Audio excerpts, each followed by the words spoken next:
मिथुन music मलियावाल। Holi है music by प्रीतम राय। होली है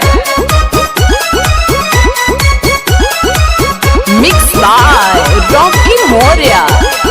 होलिया में सैया सखी लेके ये डोलिया वो खते बिहान की सैया सखी लेके हो जाई है।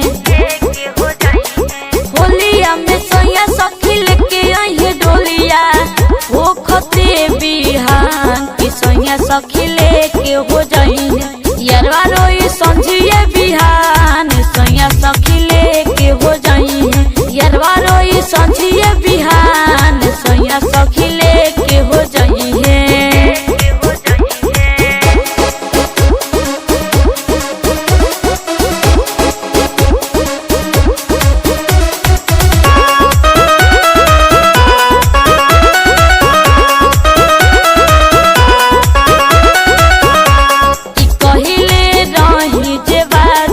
यारवा से भुलाई रे गईनी ना कि जियत जियत यादवा के हम तो तड़ पाई रे दिहनी ना कि कहिले रही जे वादा यारवा से भुलाई रे गईनी ना कि जियत जियत यादवा के हम तो तड़ पाई रे दिहनी ना। पापा कइले ठीक सदिया मामा बनले अगुआ छुट्टी यादवा के साथ सैया सखी लेके हो जाई है। पापा कइले ठीक सदिया मामा बनले अगुआ छुट्टी यादवा के साथ सैया सखी लेके हो जाई है। यारवा रोई समझिए बिहान सैया सखी लेके हो जाई है। यारवा रोई समझिए बिहान सैया सखी लेके हो जाई है।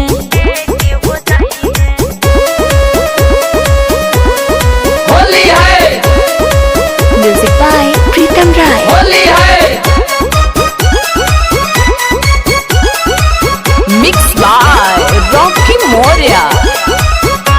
कि अशोक के सोचल सपना होली में पूरा ना भइल हो।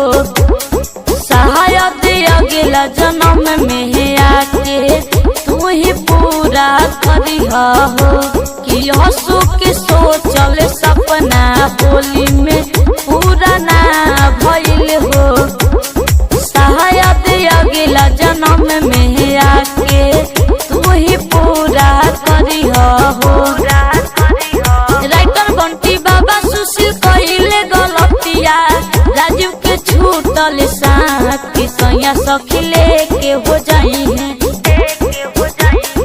रॉकी मोरिया रोशन कइले गलतिया राजीव के छूटल साथ की सैया सखी लेके हो जाई है। यारवा रोई समझिए बिहान सैया सखी लेके हो जाई है। यारवा रोई समझिए बिहान सैया सखी लेके हो जाई है। होलिया में सैया सखी लेके आई है डोलिया वो खते बिहान की सैया सखी लेके हो जाई है। यारवा रोई समझिए बिहान सैया सखी लेके हो जाई है। यारवा रोई समझिए बिहान सैया सखी लेके हो जाई है। यारवा रोई समझिए बिहान सैया सखी लेके हो जाई है। यारवा रोई समझिए